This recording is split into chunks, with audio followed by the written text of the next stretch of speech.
Hi.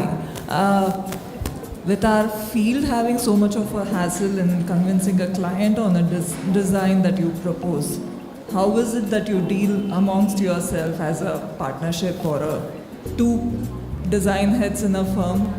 And if you see a roadblock in your design sensibilities clashing with one another, who goes forward? Or does one step down and say, oh, take it forward? We have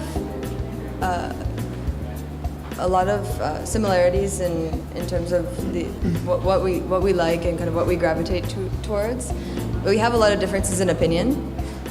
Sometimes we bring in a tiebreaker. Yeah, the tiebreaker is what I want. Yeah, so sometimes and then I'm usually right. That kind of just works out that way.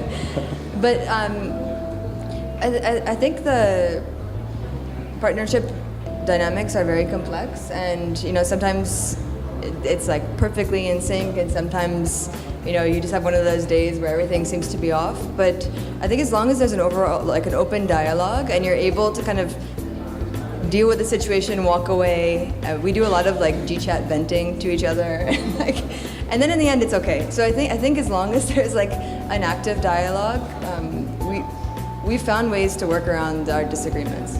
But for the most part, we actually have very different processes, but very similar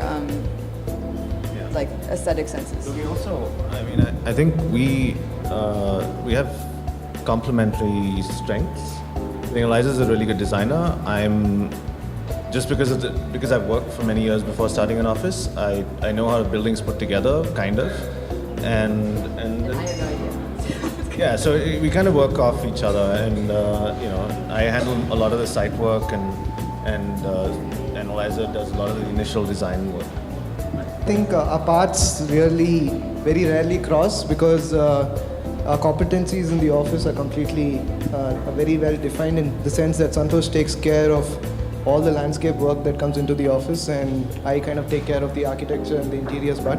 But there are a lot of instances where we disagree, and I think that tension is good to a certain extent because it starts a dialogue and then something comes out of it, and then like Eliza said, we as in terms of design, we more or less end up liking the same stuff, so that's always a good beginning. So at the end of the day, we leave it to the final decision is made by the person who's actually more competent in that field.